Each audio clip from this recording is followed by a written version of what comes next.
colleagues in the Council of the NCAJ and all the invited guests this morning, good morning. We are honored, very, very honored, Your Excellency, by your invitation of NCAJ today to engage on this important issue of enhancing traffic management in Kenya so that we can address accidents and fatalities. Your Excellency, the Kenya justice sector, as the CRJ has stated, comprises both state and non-state institutions. These institutions are mandated to administer justice, uphold the rule of law, resolve disputes, and protect fundamental rights and freedoms. As a central governance pillar, this justice sector supports public order, responds to citizens' justice needs, and fosters socio-economic development.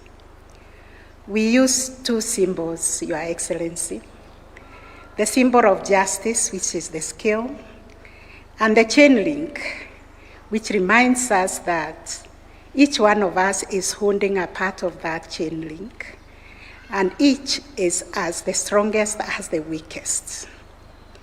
So to enhance coordination and service delivery within the justice system, the National Council on Administration of Justice was established post-2010 Constitution under the Judicial Service Act, Cap 8A, and it provides a structured platform for sector-wide reforms because it was recognized that coordination and collaboration and partnership is critical in delivery of justice.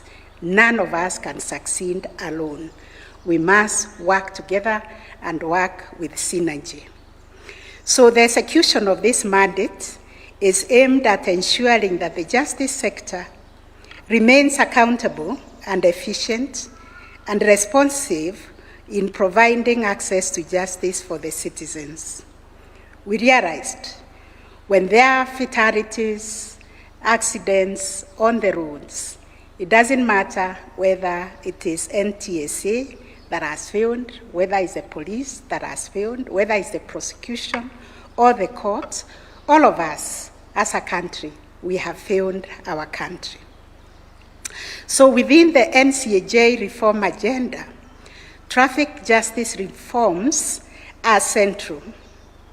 They are driven by the need to address the persistent road traffic accidents and fatalities, as well as traffic congestion. The role of the justice sector in prevention, investigation, arrest, adjudication, and enforcement is central to achieving this objective. We particularly focus on prevention. Accordingly, these efforts are geared towards improving road safety, reducing mortality and morbidity, strengthening compliance with the traffic and other laws, and ensuring offender accountability. However, despite all the efforts that the sector has put and interventions, road traffic accidents and fatalities, Your Excellency, remain high. I'll give a glimpse of what we have gone through recently. For instance, the financial year 2024-2025, 62,932 traffic cases were filed in courts. This comprised careless driving at 704, causing death at 787, contravening insurance at 3,509, county traffic rules violations at 69, driving under the influence at 2,991, obstruction at 6,917, violations of required speed limits at 556, and other offenses at 47,400. A similar trend has been realized also in this current year, where we have already registered 33,532. We realize many of these traffic offenses can be dealt with administratively, which means they can be removed from the criminal aspects of traffic offenses and be dealt with administratively. I'll be coming to that shortly. But I also wish to give Your Excellency the costs of these accidents. We have the Ministry of Health here, represented by the Director General of Health. The Ministry of Health tells us, and also the CS Health this year, the Ministry of Health estimates annual health care costs attributable to road traffic accidents at approximately Kenya shillings 48.5 billion, including emergency services, hospitalization, surgery, rehabilitation, and long-term care. Additionally, the average cost of treating a road traffic accident victim is estimated to be about 69,000 for moderate injuries and Kenya shillings 147,000 for severe injuries, with an average admission of 10 to 24 days depending on severity. We have not even gone to look at the socio-economic costs of rehabilitating the victims of accidents and the time they lose from engaging in gainful work. During the 2025 festive season period, which attracted our attention, from the 16th December 2025 to 10th January 2026, we established 20 court stations to deal with the emergencies. A total of 1,978 traffic cases were filed during those 20 days and processed through multiple modalities. To support enforcement and prosecution efforts, the Office of the Director of Public Prosecutions, the DPP, deployed 36 prosecutors, the EACC deployed 70 officers, the NTSA deployed 121 officers.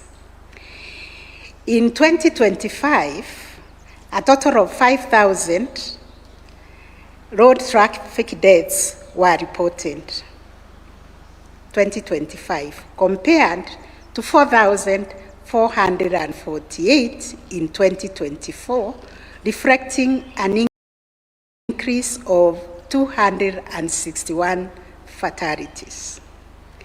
During the 2025 festive period alone, we recorded 415 deaths compared to 338 deaths in 2024 for the same festive season, that represented an increase of 77 deaths, or 23% increase. This rise occurred alongside a significant growth in registered motor vehicles. We saw an influx of registration of vehicles from 81,000 in 2024 to 182,000 in 2025, and motorcycles from 58,000 in 2024 to 150,000 in 2025. There has been exponential growth in registration of new motor vehicles on our roads in 1 year. So the aim of this engagement, Your Excellency, is against this backdrop that we at NCAJ are here today to engage with you on the need to, one, advance a whole government approach for addressing road traffic accidents and fatalities, also congestion on the road. We feel is a time we have a coordinated enforcement, adjudication, transport, and health services interventions across the relevant government agencies. We also felt the need, Your Excellency, to articulate before you the need for sustained high-level political leadership and seek executive commitment in prioritizing road safety as a crucial national concern that touches on governance, that touches on health and socio-economic development. Number 3, we felt we needed to mobilize an integrated and interoperable ICT-based traffic case management system that links law enforcement, adjudication with the transport agencies.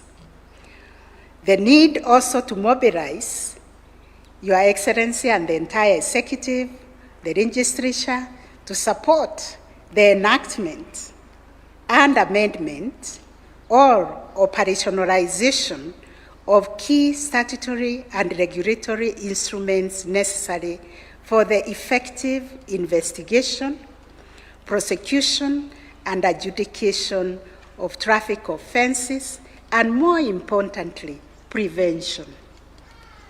Securing sustainable financial support to strengthen law enforcement and adjudication capacity in the justice sector. Your Excellencies, the following challenges affect the management of traffic, contributing to avoidable accidents and fatalities. The effectiveness of traffic enforcement and justice systems response is constrained by gaps in the legal framework.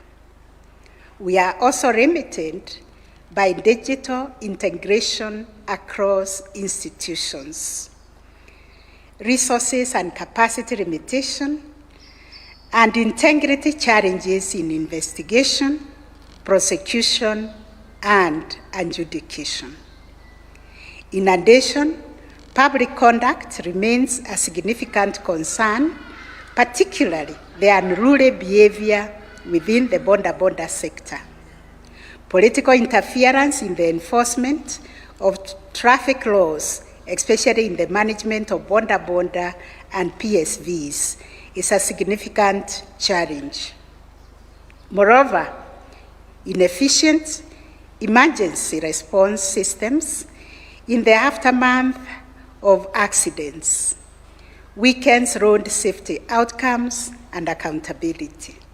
Persistent funding constraints also continue to hamper effective enforcement and operations. Specifically during the festive season of 2025, the following operational challenges were encountered: unreliable ICT infrastructure, including poor internet connectivity and frequent power outages. Your Excellency, we also had delays in case registration at some court stations arising from procedural steps in arrest, processing, statement recording, and resubmission of case files. Low attendance by accused persons, which undermined the effectiveness of virtual hearings. Incidents of bribery, which compromised enforcement and accountability. We also recorded unconducive working conditions characterized by inadequate office space because we were trying to set courts along the busy roads where we had no furniture or reliable electricity, and limited basic social amenities for the officers. Non-compliance with traffic laws and guidelines by a significant number of road users, operational coordination gaps, particularly in communication, case management, and synchronization of enforcement with the prosecution, the courts, and the police. So therefore, we noted there are justice sector and justice sector reasons that cause road traffic accidents, because road safety in our country continues to be undermined by weak enforcement of traffic laws, corruption, lenient penalties, and poor coordination among institutions, alongside gaps in post-crash response and victim support.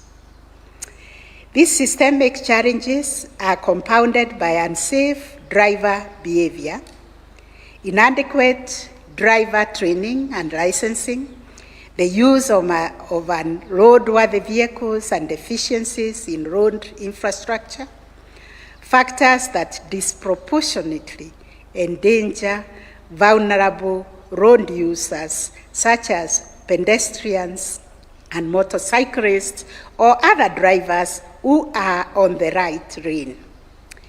Further concerns include unruly operations within the matatu and the boda sectors, vandalized road infrastructure, inadequate dual carriageways on major roads, weak enforcement of pedestrian safety rules, and driver fatigue.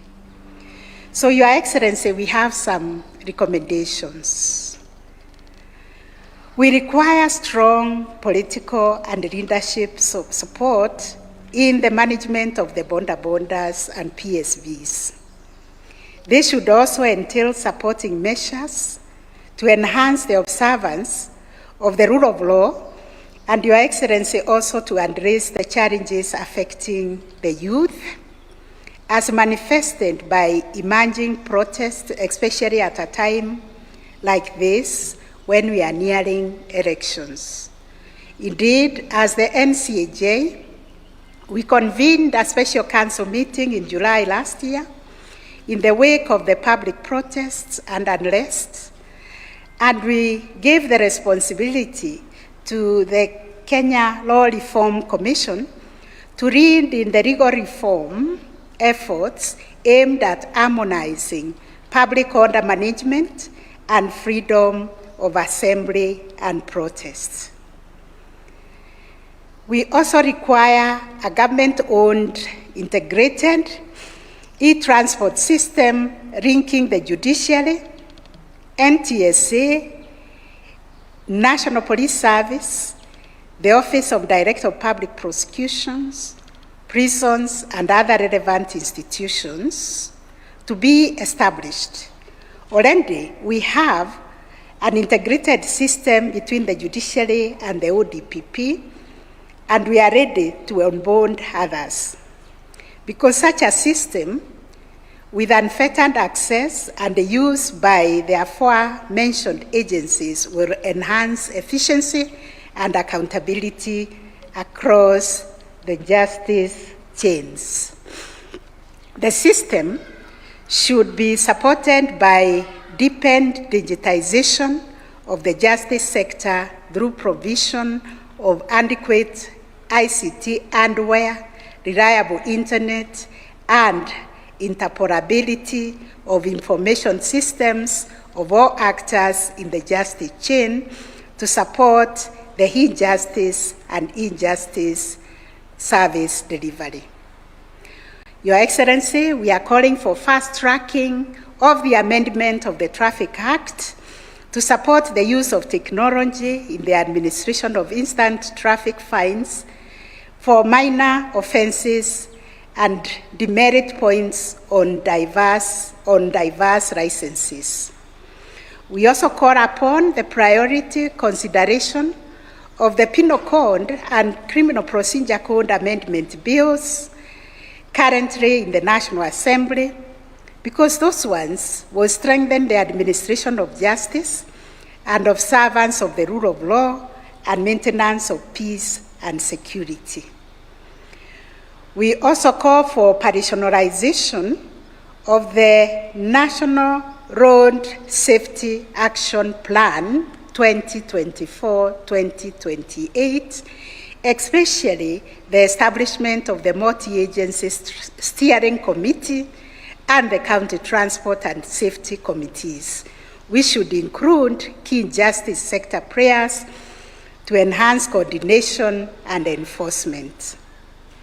The Social Health Authority, through Emergency, Chronic, and Critical Illness Fund, should also empanel ambulances across the country for timely response and access to life-saving services for accident victims. We are also calling upon the enactment of the NCAJ bill to support coordination and continuous reform of the administration of justice. Your Excellency, we feel NCAJ has outgrown the space provided and the JS Act, and it is time now. It's a baby that grows and walks on its own.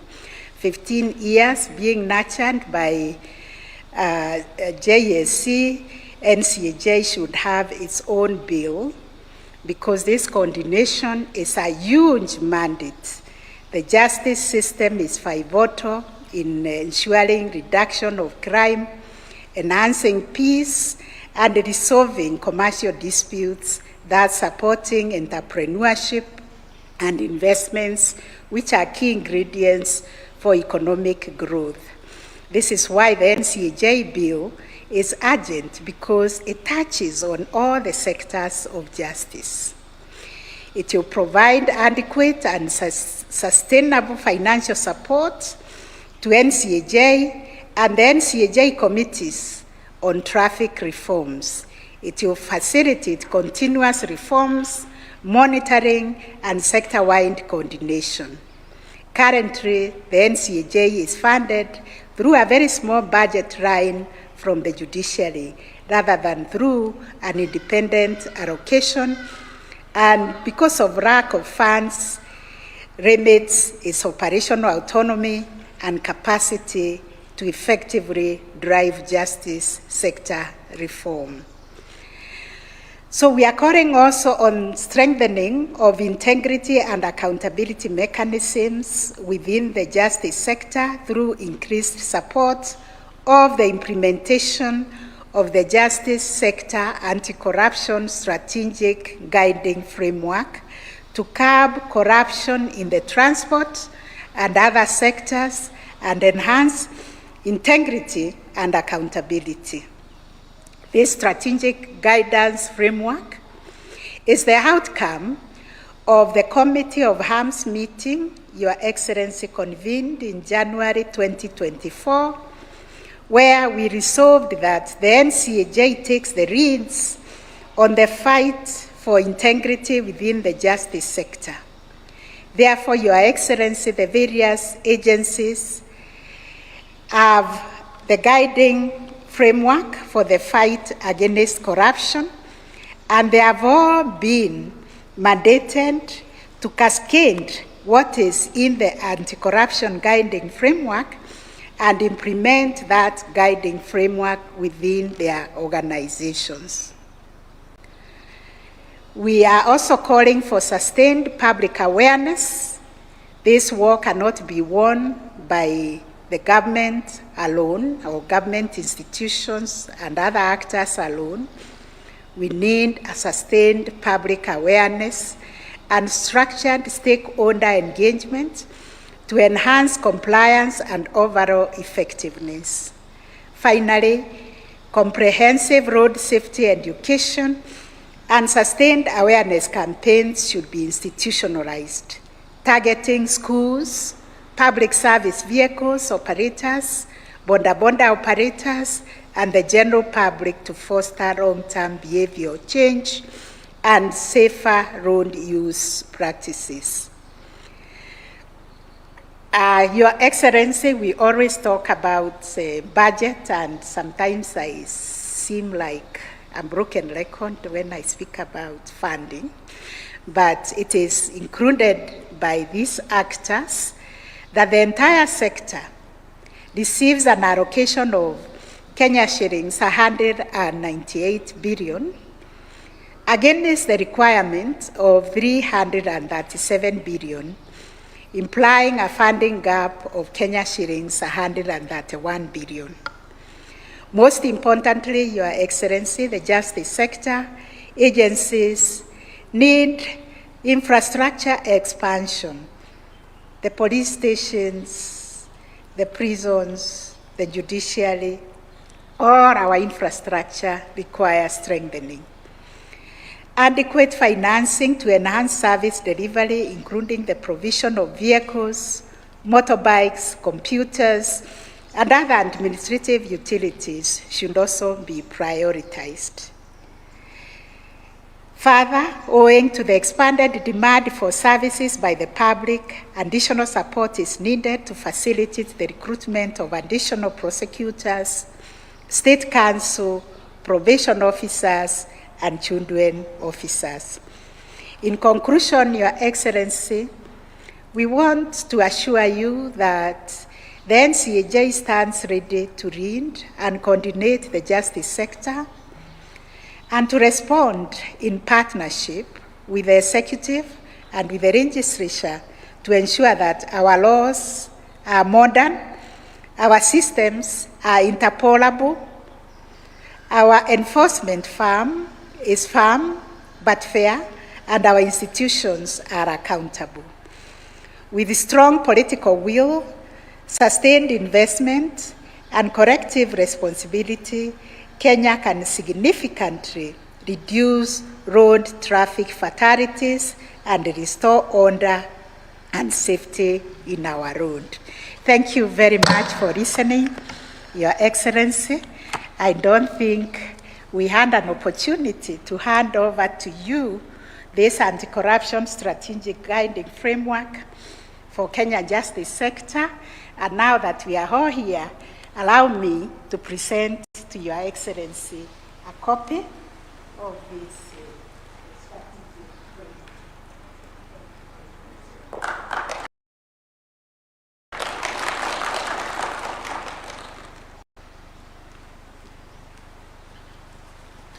Another round of applause for Chief Justice. Your Excellency, with your permission, allow me to now invite the Cabinet Secretary for Interior and National Administration, who will in turn invite you. Welcome, sir.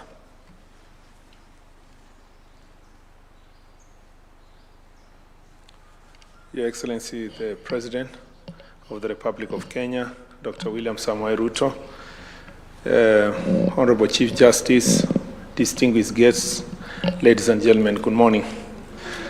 Your Excellency, the Chief Justice has ably captured the report in relation to this sector.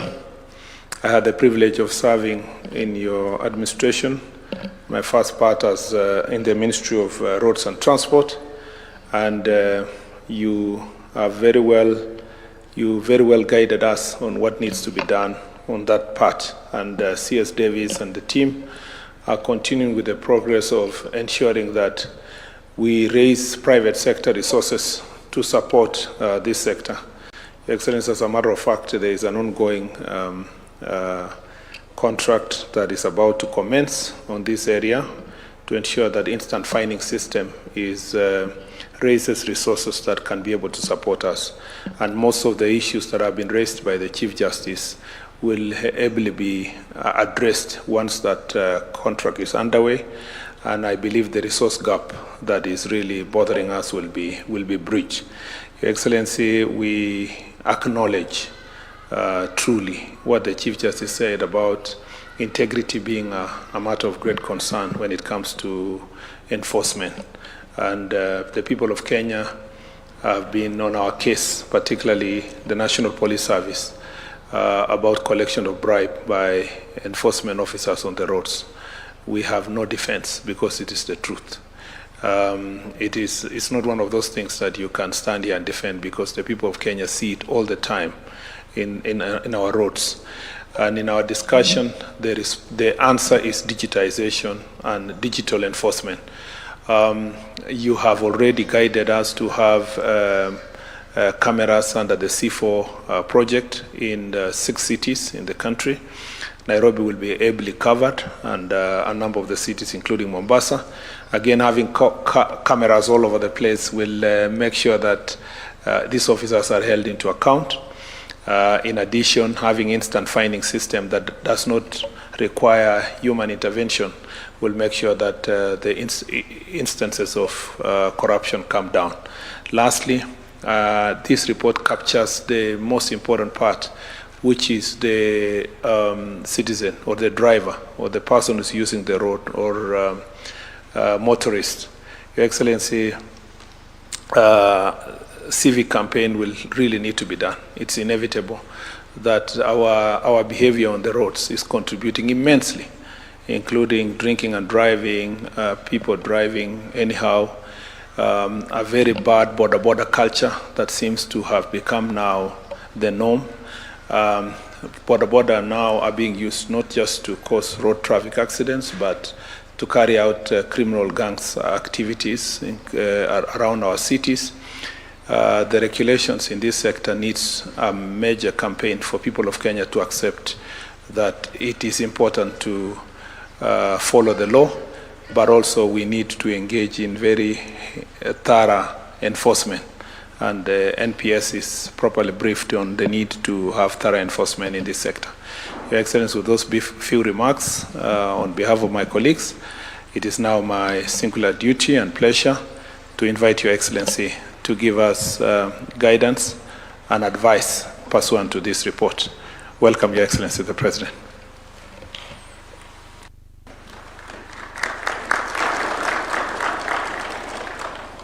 Thank you very much. Please, let's take our seats. Asanteni sana.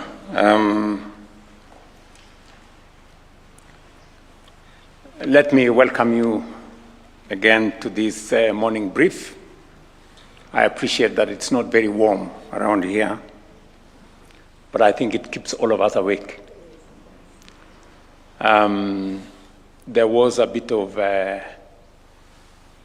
engagement from the birds around here, and I thought there was some distraction.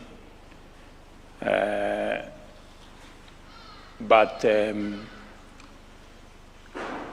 it is not about the birds, it's about the instructions that were given to them. I think the person who instructed the birds did not give them the correct time. Ladies and gentlemen, the safety of our people on our roads remain a matter of grave national concern. Despite sustained interventions over the years, road accidents and the injuries and loss of life they occasion continue to exert a heavy and unacceptable toll on our nation. Kenya records more than 4,000 road fatalities annually. Last year alone, 5,009 deaths were reported on our roads, an increase, as was said by the Chief Justice, of 261 compared to the year 2024.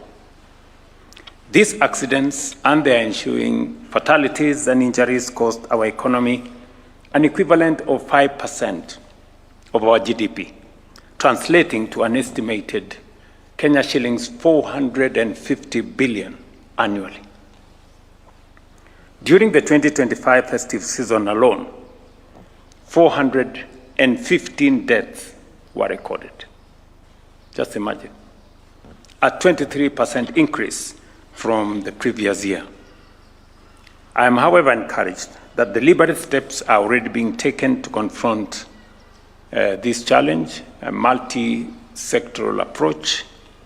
And for the first time, a coordinated interagency traffic justice model was successfully piloted during the 2025-2026 festive season under the framework of the National Council on the Administration of Justice. This initiative brought together enforcement, prosecution, and adjudication in a unified and a structured manner. Ladies and gentlemen, I am pleased to note that the interventions during the festive season yielded measurable gains. The deployment of 36 prosecutors, 40 officers from the Ethics and Anti-Corruption Commission, and 121 officers from the National Transport and Safety Authority significantly strengthened enforcement. As a result, fatalities involving public service vehicles declined by 10%, largely due to intensified oversight. This initiative has therefore established a viable and replicable national model for managing traffic offenses. Even so, emerging risks demand our urgent attention. Accidents involving private vehicles have increased relative to public service vehicles, and so have nighttime crashes involving long-distance trucks. Additionally, border-related accidents continue to pose a persistent and serious threat on our roads. The pilot showed the core drivers of road traffic accidents within the various sectors. Within the justice sector, key factors include weak enforcement, inadequate highway patrols, bribery across enforcement chain, lenient penalties that fail to deter offenders, poor interagency coordination, and gaps in post-crash response. Other major contributors include reckless driving, speeding and drunk driving, poor driver training, widespread unlicensed riding, unroadworthy vehicles, counterfeit spare parts, unsafe road signs, the high vulnerability of pedestrians and motorcyclists. Economic pressures on PSV operators are also contributing to risky behavior. The pilot further exposed critical weaknesses within the justice chain. These include persistent corruption and roadside bribery, delays in investigations and prosecutions, weak evidence management systems, digital gaps, inconsistent fines, absence of traffic-specific sentencing guidelines, limited capacity of the workforce, funding constraints, and weak enforcement of notices to attend courts. Operational challenges were also evident. Virtual courts achieved only 25% success rate due to connectivity and power limitations. Budget constraints affected the rollout of mobile courts. Case processing delays were noted between arrest and registration at the Office of the Director of Public Prosecutions. In some instances, agencies continued to operate in silos while public compliance with traffic rules remained low. Ladies and gentlemen, to decisively confront these challenges, the report sets out a comprehensive package of reforms that we must urgently give priority to stem the continued loss of life and injuries in our roads. First, on legal and policy reform, the report proposes that we amend the Traffic Act to respond to emerging risks. Key measures include the introduction of instant fines and a demerit point system for driving licenses, the standardization of driver training and licensing, and the fast tracking of the National Council of Administration of Justice Bill.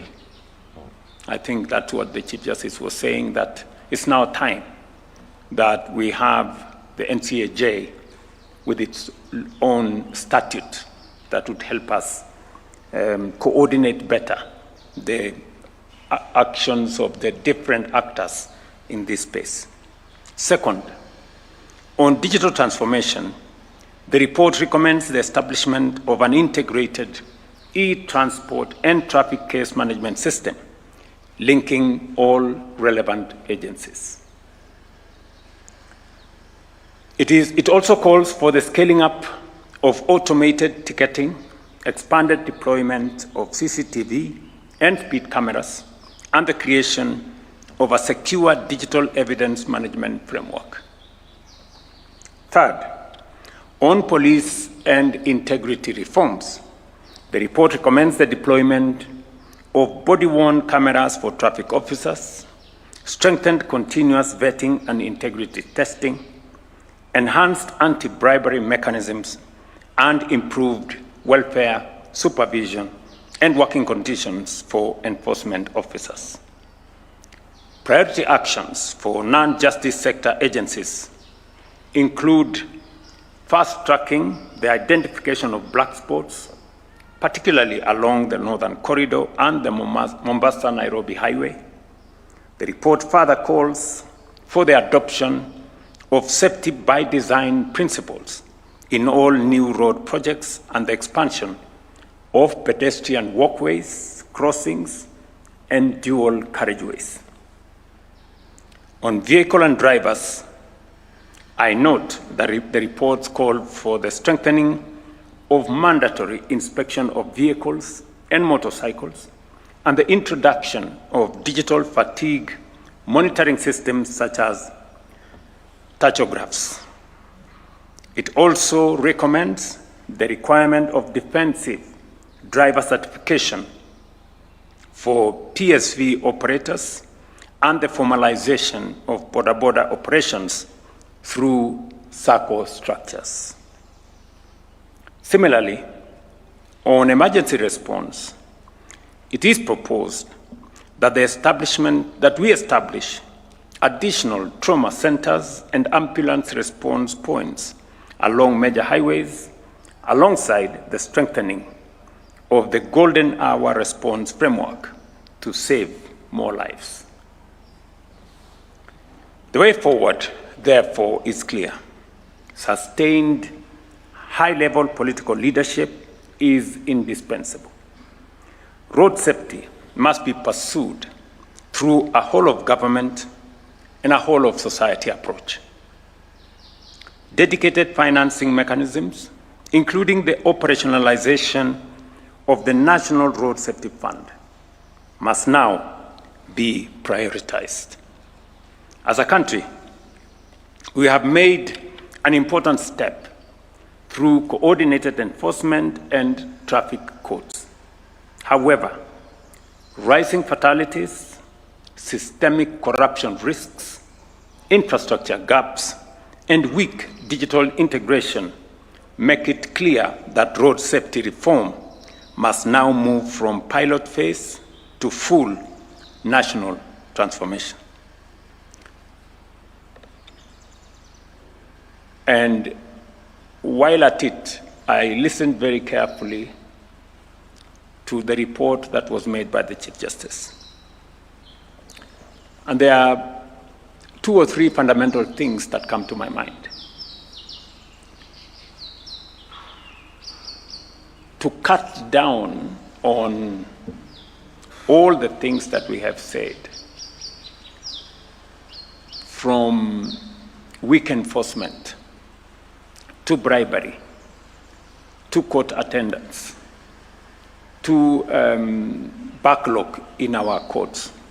I agree with the report and with the Chief Justice that some of these traffic offenses need to be moved to the realm of administrative interventions.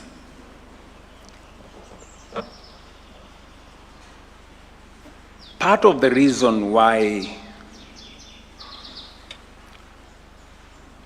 it's easy to pay a bribe rather than go to court is because it takes so long to pay a legitimate fine and therefore it encourages more people to instead pay the bribe. And therefore, we must make it much more painful to pay the bribe and make it much more easy to pay the legal fine. It is our responsibility. Because if the fine for a traffic offense is 1,000 shillings, and it means you spend a whole day in a courtroom waiting to pay the 1,000. You know, that's how we end up with the challenges that we have. We have read here that not many people even come to court, right? And the IG will tell you he has a long list of people who want to join the traffic department. Not because they are hard-working officers who want to assist us in any manner, but because of what is going on there. So I think we just must call it what it is. I have always wondered why we have taken forever Davis, the Minister of Transport, and team. Why don't we enforce the instant fines program? Why haven't we rolled out the cameras on our roads? You know, it is just as simple as that. We have a new guy at NTSA. I hope he's here. Yes, we have this new guy at NTSA. It is my position, Waziri, that within the shortest time possible, let us roll out the cameras. We've been discussing this forever. You know? When can we have the cameras on the roads, Davis?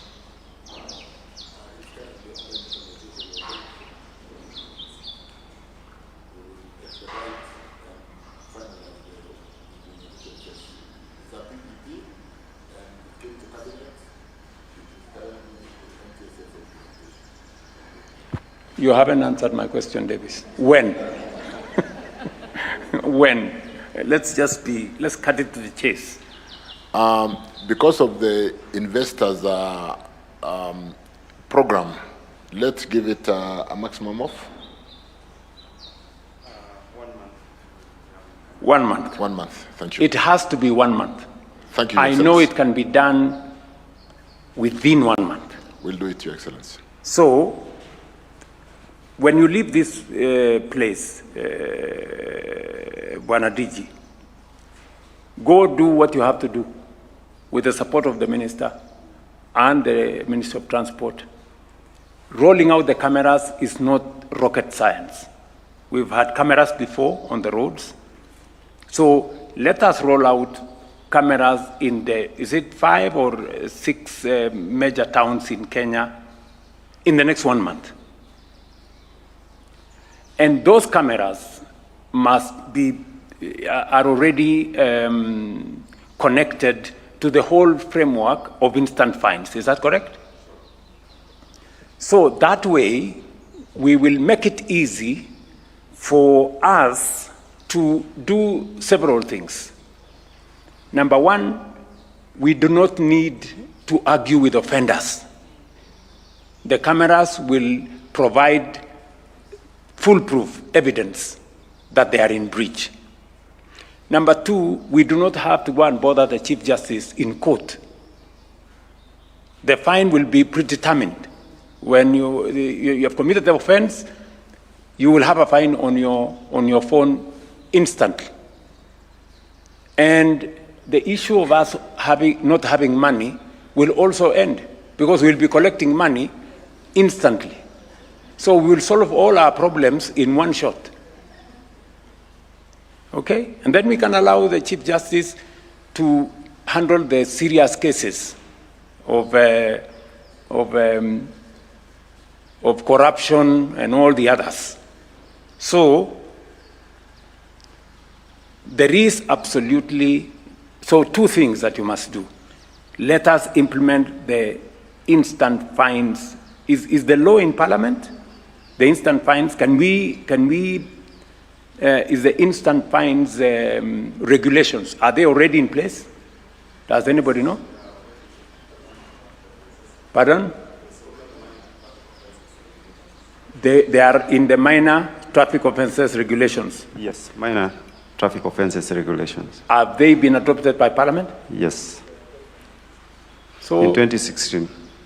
So story finished. You know? So we have the law, we have the cameras. Let's just roll them out. So this would be my real, instead of us, you know, all this is a good story. But you see, let's just finish it. Because I remember there was a small controversy that was brought to my attention on the sharing of the fines between the Justice Department, the Police Department, and others, and NTSA and somebody else. And I think that was sorted out. If it is not sorted out, we should convene quickly, sort it out, so that we roll out this program. That does not mean to say all the other things that we have said in terms of making sure that we can attend to those who are injured.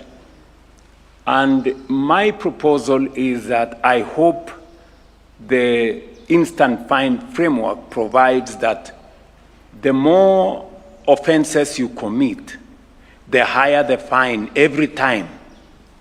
You know, I think if you are a first-time offender, if it is 1,000 shillings, when you commit the next offense within the same year, it should go to 2,000, like that, so that finally, it becomes much more painful to breach the law than to obey the law.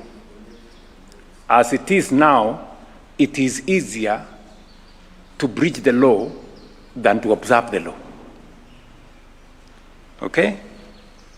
So, if we can do that as of the timeline we have given, and then we can roll out the rest of on the highways and do all the other things that we are doing. I agree that we need a digital platform that is much more reliable than what we have at the moment. And I don't think that is, again, rocket science. I think we can put it together so that there is a digital system that brings all the actors into one space, and everybody can see in a transparent manner what is happening in which place, and we can all move in the same direction. This will also help us cut down on corruption. There would not be any need for the many traffic police on the road. We will cut down on we'll keep them to a bare minimum, because the cameras will do the job of the traffic policeman, and it will also do the job of the judiciary instantly. So I would propose, Madam C-Chair, as the chair of this great institution, that I agree with you on the matter of digitization, because it will sort out most of our problems. I have seen in all the other government interventions how digitization has reduced theft, corruption, and pilferage. Yeah, so if we can roll that out soonest. And then finally, one more thing. We have also been discussing forever again on the matter of vehicle inspection. You know, there needs to be a devolved traffic inspection mechanism that is simplified. I think NTSA again has been going back and forth on this matter. I want the Ministry of Transport, Waziri, you provide guidance on what needs to be done. In this era of digitization, working with the private sector, it should become a lot more easy for us to devolve that function because it is a revenue-earning function. Therefore, a private-public partnership is the simplest, most efficient way of going in terms of vehicle inspection. Do you have a timeline?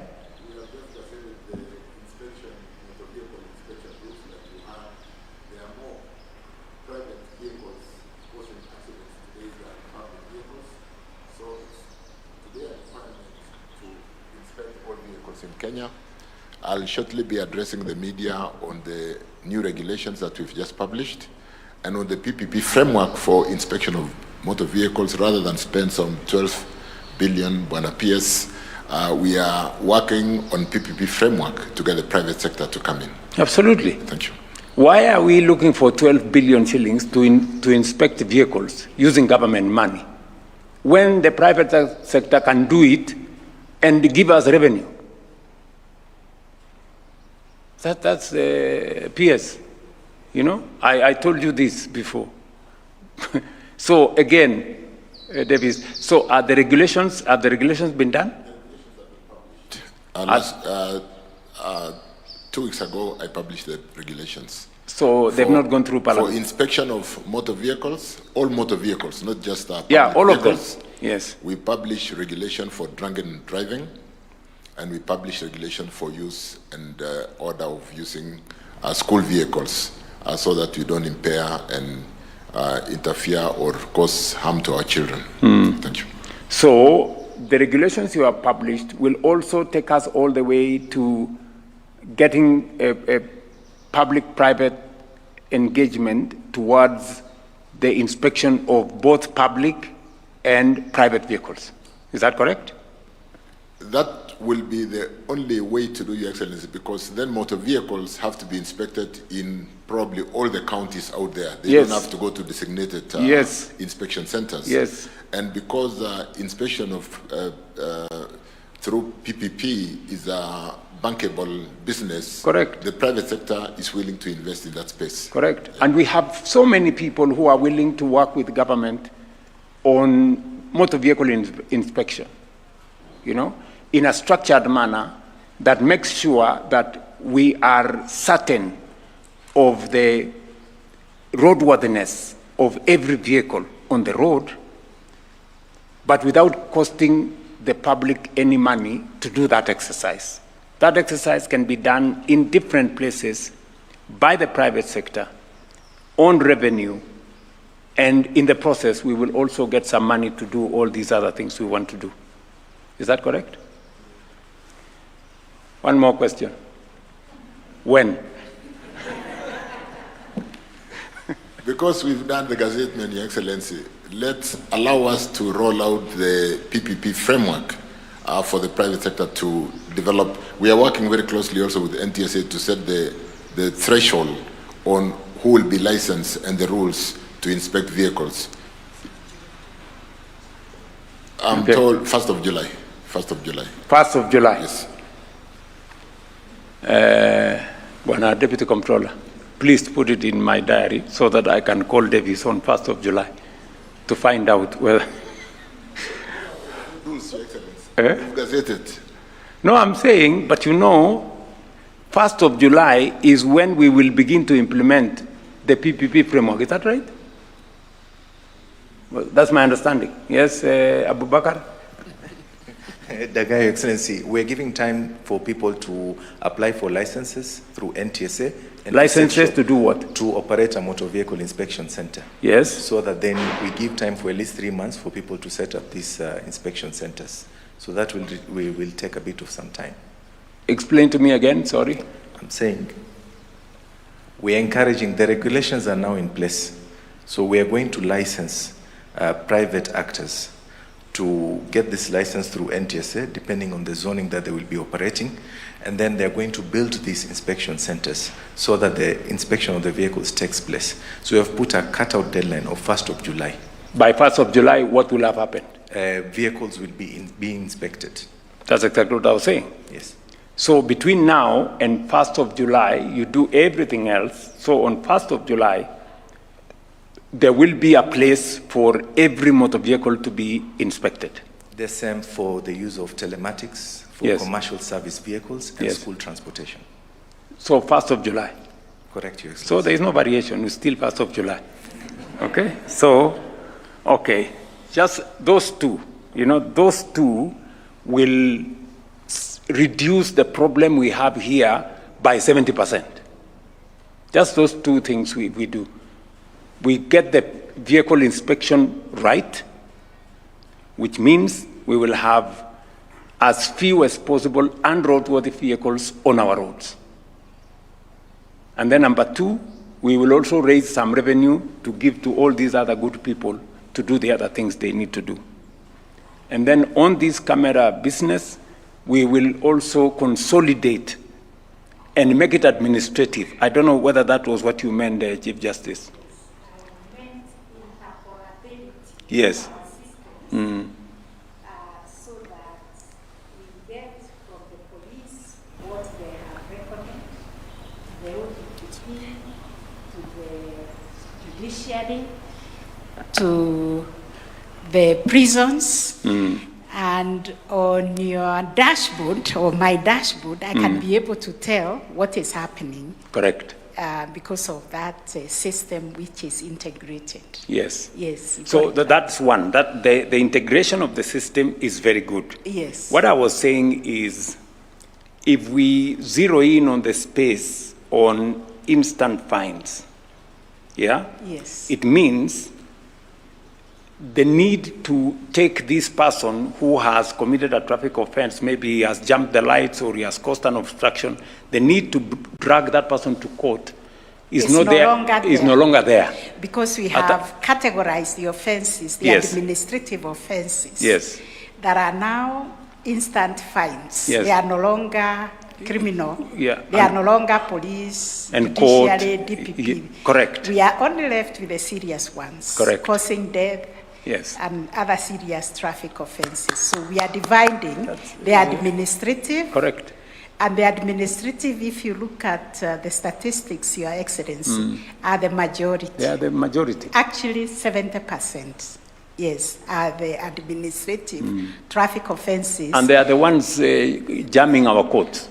Yes, because even the road congestion and everything. Yeah. Yes. So, Davis, you don't need any other persuasion that we will solve this problem. The answer to this problem, 70%, is sitting with you. So within a month, we do the instant fines. And then we do the cameras. And then the instant fines immediately. Okay? Within, because I have seen the pilot. The pilot have been done. All right? It was done. So, and very successful. And we will raise a lot of money. Yeah. So you'll have a lot of money, Chief Justice, when when we just need to get the ministry to sort. So 70% of this big problem we are trying to solve here can be sorted out with just two interventions: instant fines and vehicle inspection.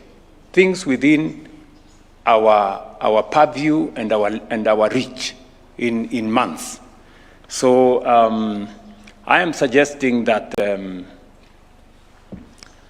we then have maybe a conversation around July at the NCAJ level, and maybe 2 months later we can reconvene again and see where this has reached. I think let me leave it there and say congratulations to all of you. I want to appreciate all the actors. I know a lot of work has gone into this, many hours of thinking and working together and creating synergy. And as I said, the template that you have established as a result of what was carried out as a pilot in the festive season of 2025 is a good template for us to use going into the future to solve now the balance of the 30% of the problem once we sort out the 70% with these two interventions. Asanteni sana.